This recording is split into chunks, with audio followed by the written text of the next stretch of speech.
Saturday, April 26th.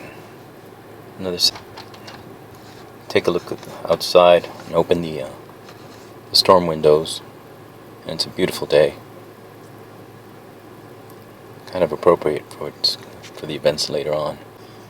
If it was any other Saturday, it'd be pretty unremarkable, except for the fact that today is a particularly sad day. Even as I say sleep in late, I really didn't get any sleep. I was worried about today. This is Nacha, my black Labrador.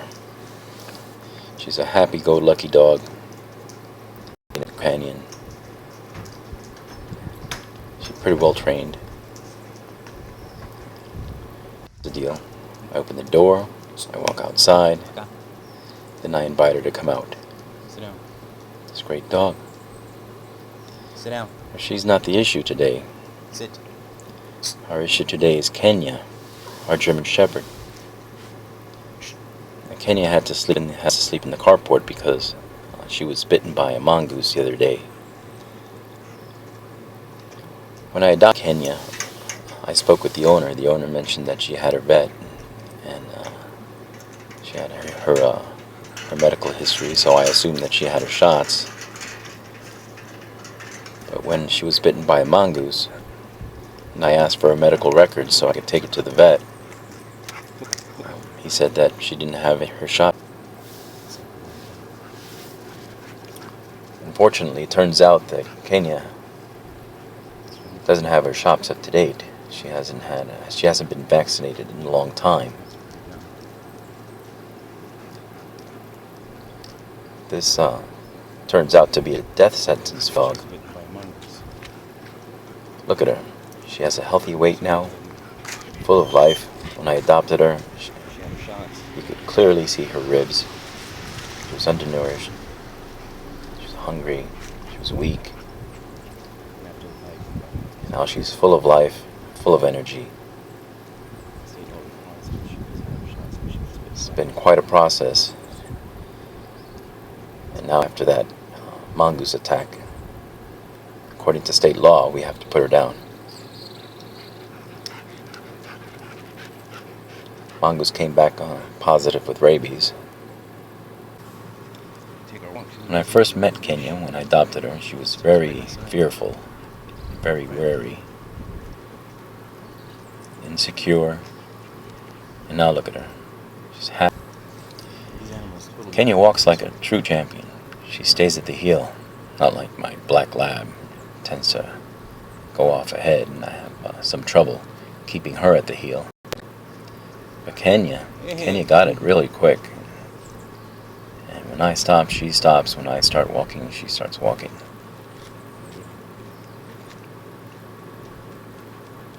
Look at that. Yeah, these dogs really love it when I tell them to go sniff. What a difference. First aid I get really happy. Now they know we're going over to the clearing up on the top of the hill. It's their favorite spot. They get to run around, play, her ribs, and just fun being dogs. Play every day. Look at that. Plenty of room to run around, play ball, play fetch, and chase each other around. Go to the bathroom. I sent the mongoose to the lab and came back positive for rabies. So about 10 minutes. Last month, Kenya wasn't even using her nose like she's doing now. Wasn't curious at all about the scents. Now she's more dog-like, using that dog behavior, which is great. It means that she's really self-confident now.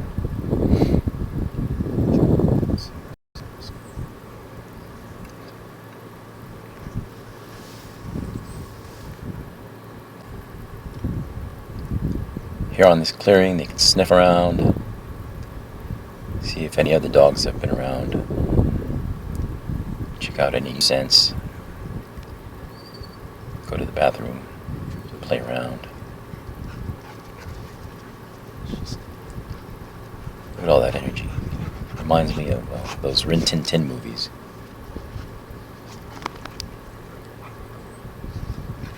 always coming back to me. I mean, if a dog is man's best friend, we really have a lot to be desired as a dog's best friend, because they're really faithful. Look at that. Look how affectionate she's become.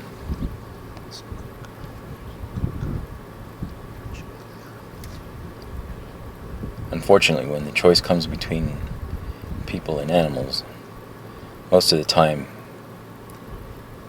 the animal is always on the losing side.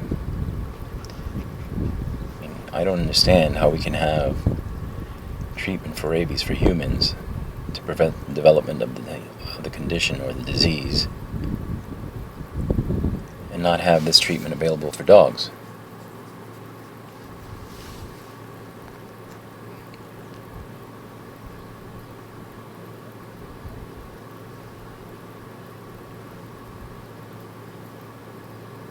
That's why it's so important to have your pets vaccinated.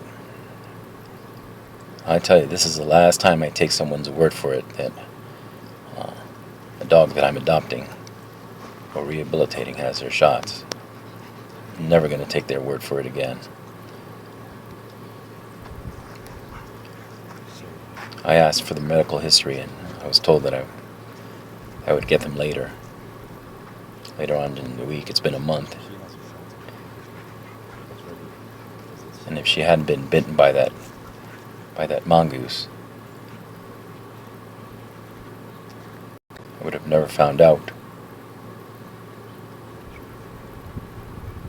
I guess I'm pretty fortunate, because she could have been bitten without me knowing it, develop rabies. I have a young boy. I certainly don't want him coming in contact with the saliva of a dog that's been exposed to rabies.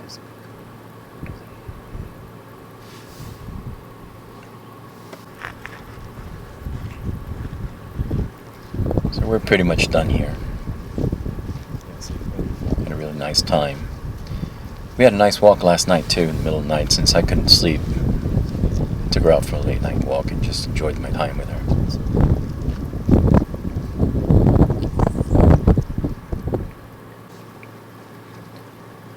Now we're headed back. Each knows the deal. I'll let them get a last sniff over at a smaller clearing right next to the house. Since I couldn't sleep last night, I took Kenya out for a midnight walk. Had a really nice time. I say midnight walk, but it was much later than that. Who can sleep knowing that the next day is going to be the last time we'll get to have these walks together?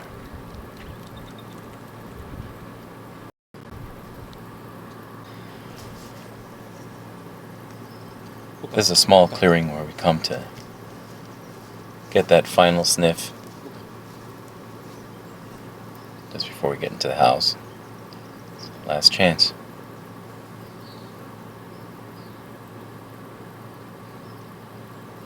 There's some acerola berries growing on a tree here. Nacha loves them. Kenya doesn't care too much for them, but I'm pretty sure over time she'd acquire a taste for them.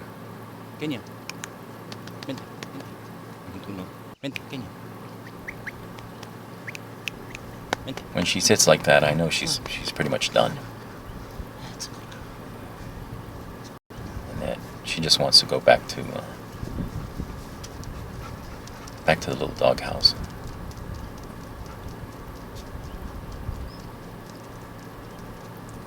And boy, she really loves that little doghouse.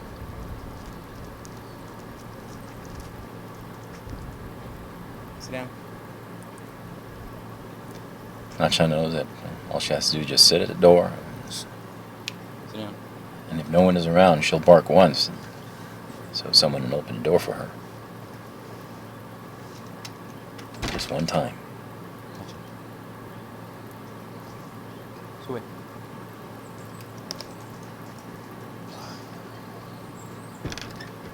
There we go. Now it's Kenya's turn. Kenya pretty much knows her place, and she loves that little taxi that we use as a doghouse.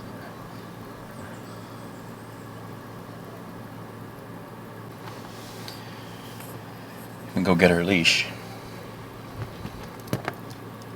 She has a really nice leash, a nice hot pink leash with a little bling.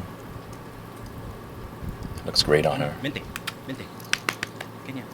Matches her collar. Ven, ven. Vente.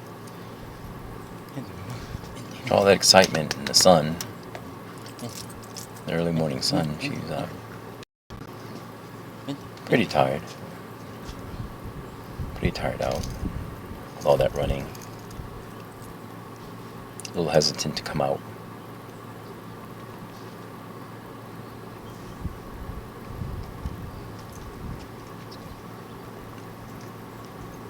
Other than that, everything is pretty fine. With her taking another walk over to the car.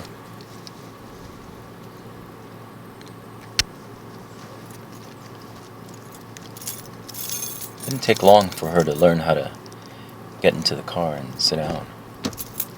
Sube. Such a good dog. Once I get into the car, I'll have to put a muzzle on her. Just so the people at the shelter they feel more comfortable having her around. In some trouble closing the door. Yeah, she doesn't like that muzzle much. I'll tell you that. Not too happy about having a muzzle on. We're off to the shelter, almost there.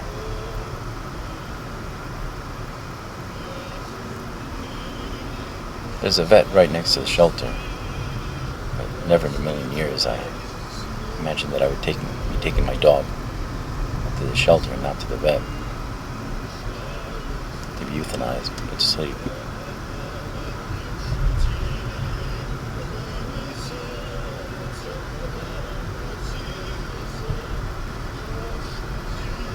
It's like an eerie feeling.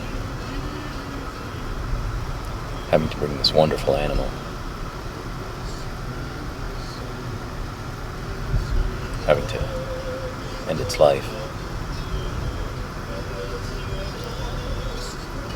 I am grateful for the time that we've had together.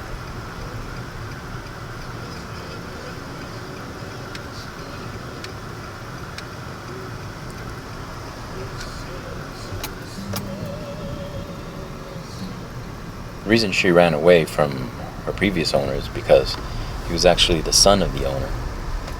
The owner was an old man. He couldn't take care of her anymore. So he asked for his help, and the day that he brought her home, she was unfamiliar with the surroundings and ran away.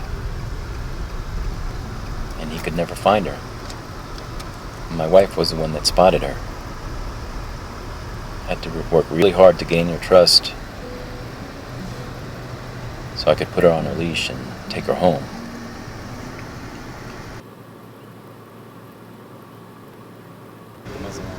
Yeah, that muzzle really stresses her out. She doesn't like it very much. Alright, let's go. If I'm going to bring her to unfamiliar surroundings, and since she's been exposed, I don't know how she'll react in this environment. This is the final paperwork I have to fill out.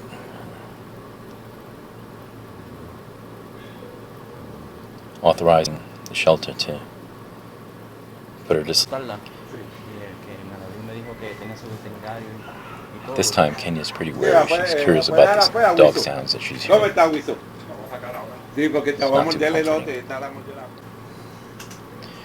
What I am is so sorry. I'm so sorry.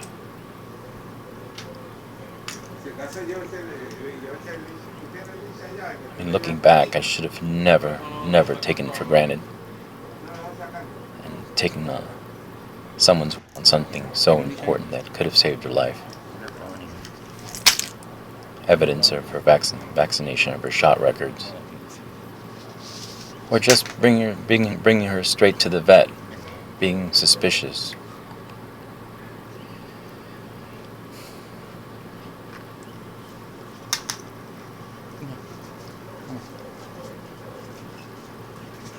I should have been more suspicious, more skeptical.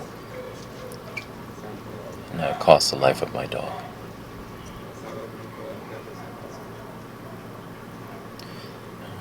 Guess this is goodbye.